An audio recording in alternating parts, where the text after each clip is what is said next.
You ever get that feeling like something ain't right? Like there's this itch at the back of your brain, nagging at you, telling you to look closer, dig deeper? That's how it started for me, just a little tickle in my gut that turned into a full-blown storm before I even knew what hit me. My name's Joe Miller. I'm just your average guy from Springfield, Illinois, a place where nothing much happens unless you count the annual corn festival as big news. I've got a wife, Sarah, who's been with me since high school, and we've got a pretty good life together. Or so I thought. We've got a house, 2 cars, and enough money saved up for retirement if we don't do anything too crazy between now and then. Life was simple, predictable, and comfortable, that is, until everything fell apart. Then there's my nephew, Tommy. He's my sister Karen's kid, and let me tell you, he's always been a bit of a loose cannon. Not bad exactly, but not exactly straight-laced either. Tommy's one of those guys who lives on the edge, always chasing some new thrill or adventure. He moved in with us about 6 months ago after getting kicked out of his apartment for reasons I still don't fully understand. Something about unpaid rent and loud parties late into the night. Anyway, Sarah said it'd be okay to take him in, give him a chance to turn his life around. She's always had a soft spot for family, bless her heart. At first, things seemed fine. Tommy kept to himself mostly, working odd jobs here and there, trying to save up enough to move out again. But as time went on, I started noticing little things. Things that didn't add up. Like why Sarah would suddenly disappear upstairs whenever Tommy came home from work. Or how they'd laugh together over dinner when I wasn't paying attention. It wasn't anything obvious, mind you, just these tiny moments that made me pause and wonder. One evening, after I had gone out for a long drive to clear his head, Sarah and Tommy found themselves alone in the living room. The house was quiet, save for the soft hum of the refrigerator and the distant chirping of crickets outside. They sat on opposite ends of the couch, each lost in their own thoughts. Tommy broke the silence first. "You know, Aunt Karen always told me you were special," he said softly, his voice tinged with nostalgia. "She said you'd understand things that others wouldn't." Sarah turned to him, her eyes reflecting the dim light from the lamp. "And did she tell you why I chose this life?" Her tone was gentle but laced with an unspoken weight. He shook his head. "No, but I think I'm starting to figure it out." He paused, glancing at her hands resting nervously in her lap. "It's not just about helping people, is it? It's about proving something, to yourself, maybe even to Joe." Her breath hitched slightly, and she looked away, staring out the window at the darkening sky. "Joe, he gave me everything I ever wanted. Stability, comfort, love." Her voice trailed off, as if searching for the right words. "But sometimes, Tom, stability feels like suffocation. And love, well, love can blind you to what you truly need." Tommy reached over, placing a hand gently on hers. His touch was warm, comforting, yet charged with unspoken emotions. "I get it," he murmured. "You don't have to explain. We're in this together, no matter what happens." For a moment, they simply sat there, their fingers intertwined, sharing a bond neither could fully articulate. In that quiet space, amidst the uncertainty of their future, they found solace in one another's presence. When I returned home, suspicions began to gnaw at me soon enough. You know how it is, you begin to see patterns where there are none, to read into every little detail. One evening, I walked into the kitchen and saw them sitting at the table, heads bent close together like they were sharing secrets. They both looked up at me, guilty smiles plastered across their faces, and Sarah quickly changed the subject. "Just talking about old times," she said, waving a hand dismissively. "Tommy was telling me stories about Aunt Karen." Sure. Whatever you say, honey." That night, I lay awake in bed, staring at the ceiling while Sarah slept soundly beside me. Her breathing was steady, rhythmic, but I couldn't shake the feeling that something wasn't right. So, I did what any self-respecting guy would do. I snooped. The next day, while Sarah was out running errands and Tommy was supposedly at work, I decided to poke around a bit. First, I checked Tommy's room. Nothing unusual there, clothes scattered everywhere, an empty pizza box on the floor, and a poster of some rock band tacked to the wall. Then I headed upstairs to Sarah's study.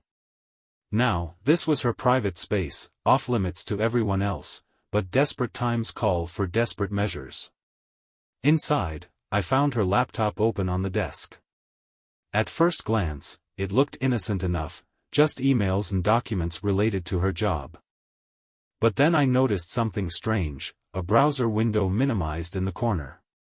Curious, I clicked on it, and what I saw nearly gave me a heart attack. Chat logs.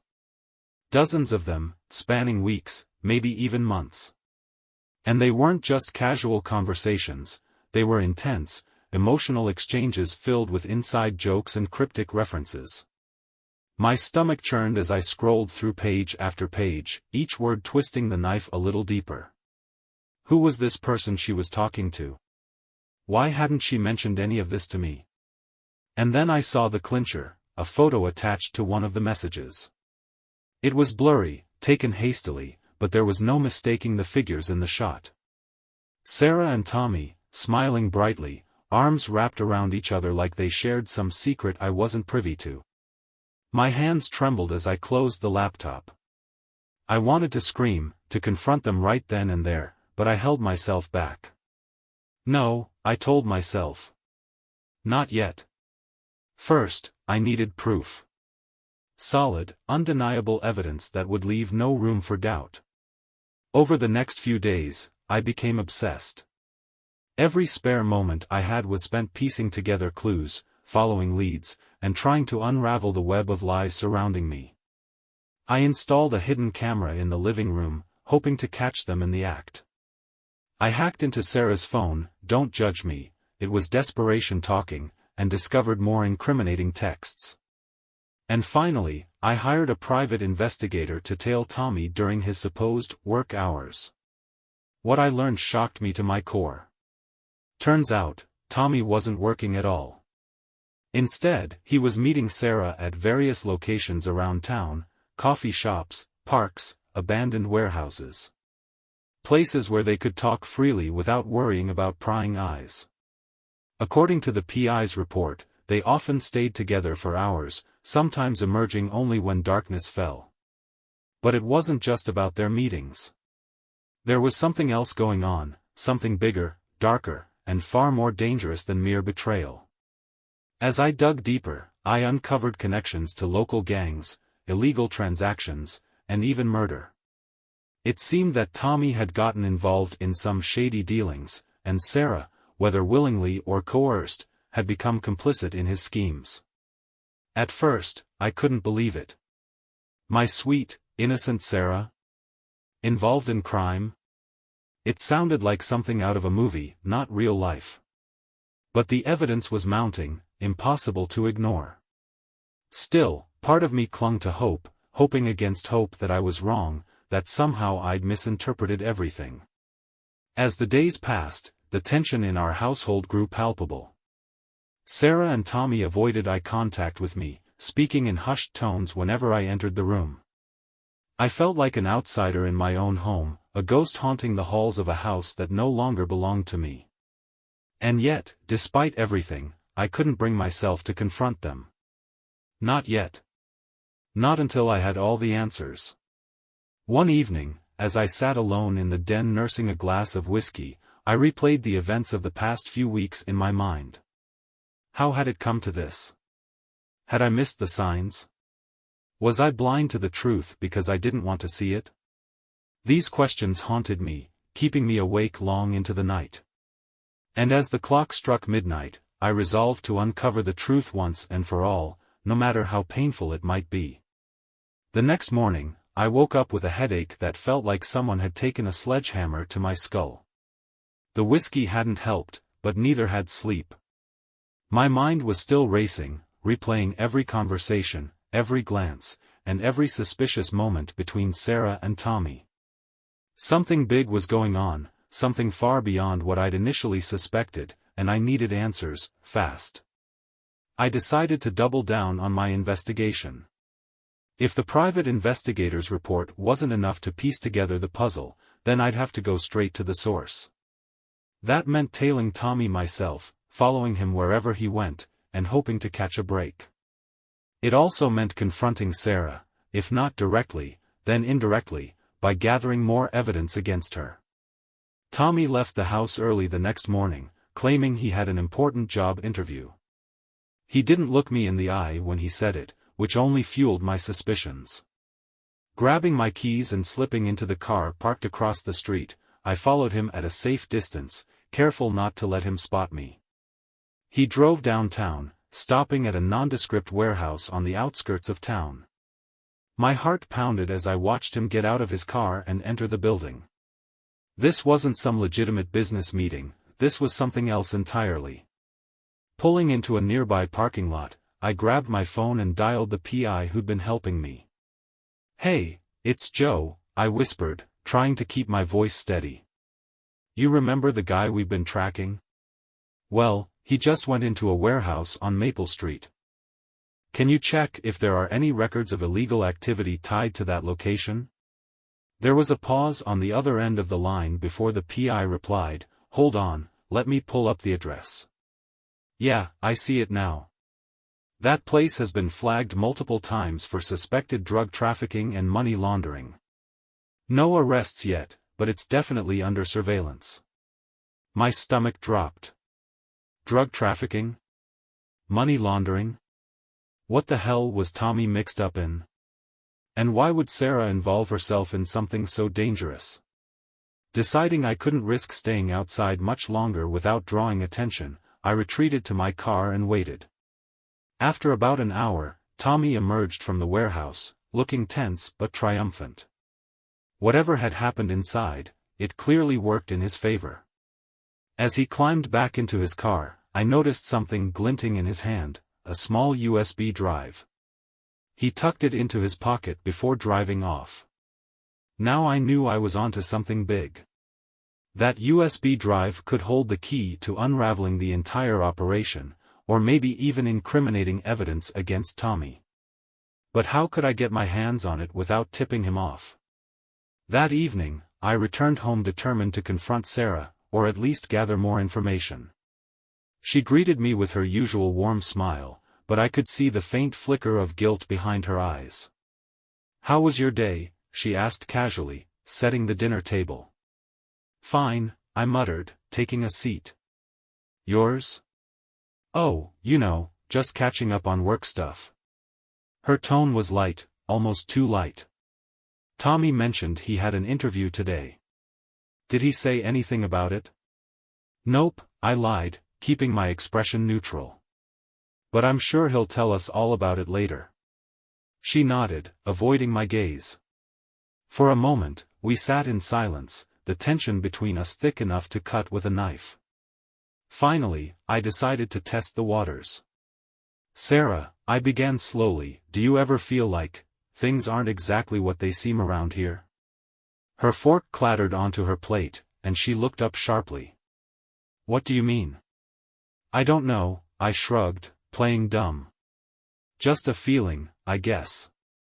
Like maybe there's something I'm missing." Her face paled slightly, but she recovered quickly. "Joe, you're overthinking things again. Everything's fine. We're fine." But her words rang hollow, and I knew she was lying. Still, I didn't push further. Not yet.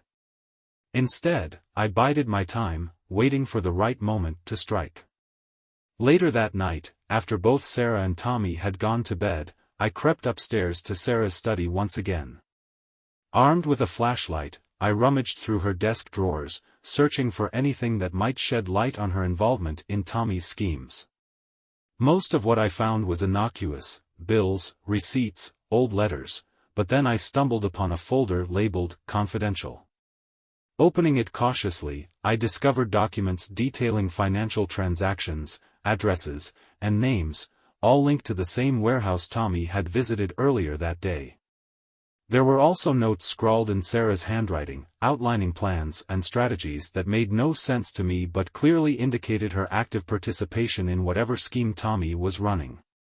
One document caught my attention in particular, a printout of an email exchange between Sarah and someone named Vic. The messages were cryptic, filled with code words and veiled threats, but one line stood out. "If we don't deliver the package by Friday, everything falls apart. You know what happens then. Package? Delivery? By Friday?" None of it added up, but it confirmed my worst fears. Sarah wasn't just an innocent bystander in all of this. She was neck-deep in whatever mess Tommy had dragged her into. With newfound resolve, I spent the next few days piecing together the puzzle. Using the PI's resources, I dug deeper into the connections between Tommy, Sarah, and the criminal underworld. What I uncovered shocked me to my core. It turned out that Tommy wasn't just involved in petty crimes, he was a key player in a major drug ring operating out of Springfield. The USB drive he'd carried that day contained critical information about their operations, including distribution routes, supplier contacts, and payment schedules. And Sarah? She'd been feeding intel to law enforcement, acting as a mole within the organization while simultaneously covering for Tommy. At first, I struggled to reconcile these revelations with the woman I thought I knew. How could Sarah, my loving wife, be involved in such high-stakes deception? But as I delved deeper, I realized there was more to her story than met the eye. Somewhere along the line, she'd become disillusioned with our quiet suburban life, yearning for excitement and purpose. When Tommy came into the picture, offering her a chance to make a real difference, she jumped at the opportunity, even if it meant sacrificing our marriage. Still, questions lingered. Why hadn't she told me the truth? Was she protecting me, or did she simply not trust me? And what role did Tommy truly play in all of this? Was he a victim of circumstance, or was he manipulating everyone, including Sarah, for his own gain? As the clock ticked closer to Friday, the deadline mentioned in the emails, I knew I had to act fast. Whatever was coming, it wouldn't wait for me to figure things out. And if I wanted to protect myself, Sarah, and anyone else caught in the crossfire, I'd need to take drastic measures. Friday arrived faster than I expected, bringing with it a sense of inevitability that made my stomach churn. Every hour felt like a countdown, ticking closer to the moment when everything would come crashing down. By now, I'd pieced together enough of the puzzle to understand the gravity of the situation, but understanding didn't make it any easier to handle. Tommy and Sarah were walking a tightrope, balancing their roles as both criminals and informants. On one hand, they were feeding critical information to law enforcement, hoping to dismantle the drug ring from within. On the other hand, they were deeply embedded in the organization, risking exposure, and possibly death, if their double-cross was discovered. And me? Well, I was stuck in the middle, unsure whether to expose them or protect them, torn between loyalty and self-preservation. That morning, I confronted Tommy directly, or at least, as directly as I dared. He was sitting at the kitchen table, nursing a cup of coffee, when I walked in. His usual cocky demeanor was replaced by an air of unease, as if he knew I was onto him. "Tommy," I said, keeping my voice steady, "we need to talk." He glanced up, his eyes narrowing slightly. "About what?" "You know damn well what." I leaned against the counter, crossing my arms. "The warehouse. The USB drive. Everything." For a second, I thought he might deny it, try to play dumb. But instead, he sighed and set his coffee mug down. "All right, Joe. You want answers? Fine. But you better sit down, because this is gonna get messy." What followed was a confession that left me reeling. Tommy admitted to being recruited by the drug ring several months ago, lured in by promises of quick cash and adventure. At first, he'd been nothing more than a low-level runner, ferrying packages across town. But as he climbed the ranks, he realized just how corrupt and dangerous the operation truly was. That's when he approached Sarah with a plan: use her connections to infiltrate the organization, gather evidence, and bring them down from the inside. And me? I asked, my voice barely above a whisper. Where do I fit into all of this? Tommy hesitated before answering. You don't. Not intentionally, anyway. We tried to keep you out of it, Joe. Really, we did. But, things got complicated. Complicated didn't begin to cover it. As Tommy spoke, I learned about the intricate web of lies, betrayals, and alliances that had ensnared them both. They weren't just fighting against the drug ring, they were fighting against time, trying to stay one step ahead of Vic, the ruthless leader who wouldn't hesitate to eliminate anyone threatening his empire. But there was another layer to the story, one Tommy didn't reveal until much later. Sarah wasn't just playing the part of a mole. She was also protecting Tommy, shielding him from the full weight of Vic's wrath. In doing so, she'd sacrificed pieces of herself, burying her guilt under layers of necessity and duty. By late afternoon, the tension in the house was unbearable. Tommy disappeared for most of the day, leaving Sarah and me alone. We barely spoke, each lost in our own thoughts. When he finally returned, it was clear something big was happening. He looked pale, his hands shaking as he fumbled with his keys. They're moving tonight, he announced, slamming the door behind him. Vic's making a major shipment, and he suspects someone's leaking info. If we don't act fast, it'll be over, for all of us. Sarah sprang into action, grabbing her phone and dialing a number I assumed belonged to her contact in law enforcement. It's happening, she whispered urgently. Tonight. Be ready. I watched them work together, their movements synchronized despite the chaos swirling around them. For the first time, I saw them not as betrayers, but as partners in survival. Still, doubts lingered.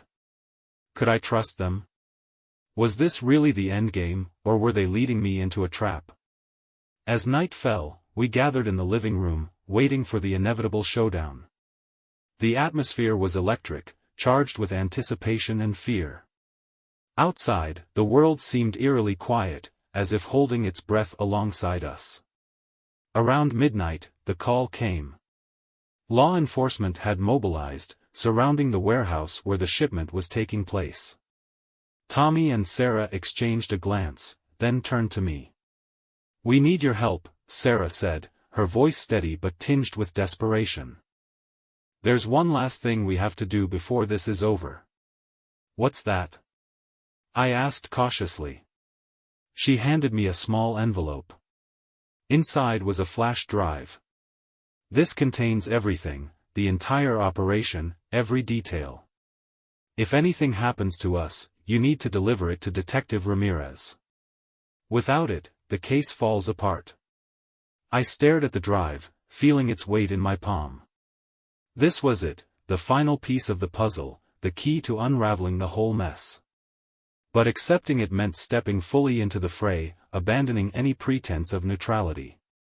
I'm coming with you, I said finally, surprising even myself. No. Sarah protested, her voice rising. It's too dangerous. Stay here, keep safe. Like hell I will, I snapped back. You dragged me into this whether you meant to or not. Now I'm seeing it through. Reluctantly, she nodded. Together, we piled into Tommy's car and sped toward the warehouse, hearts pounding with equal parts fear and determination. When we arrived, chaos greeted us. Police cars lined the streets, lights flashing, while officers moved methodically, securing the perimeter. Inside the warehouse, the scene was even more intense. Men in tactical gear swarmed the building, shouting orders and detaining suspects. Somewhere in the midst of it all was Vic, unaware, or so we hoped, that his reign was about to end. Tommy led the way, navigating through the maze of crates and machinery. Our destination was a locked office in the back, where Vic kept his most sensitive files. According to Sarah, those files contained irrefutable proof of his involvement in numerous crimes, including murder. Reaching the office, Tommy picked the lock with practiced ease. Inside, we found exactly what we were looking for, a laptop loaded with incriminating data. Sarah quickly copied the files onto the flash drive, her fingers flying across the keyboard. But just as we were about to leave, disaster struck. A guard burst into the room, gun drawn, demanding to know what we were doing. Instinctively, Tommy stepped forward, shielding Sarah and me with his body. "It's over, Tommy," the guard growled. "You've been played." Before I could react, shots rang out, echoing deafeningly in the confined space. Time seemed to slow as I watched Tommy crumple to the ground, blood pooling beneath him. "Tommy!" Sarah screamed, dropping to her knees beside him. Through gritted teeth, Tommy managed a weak smile. "Finish it," he rasped, his voice fading. Then his eyes closed, and he went still.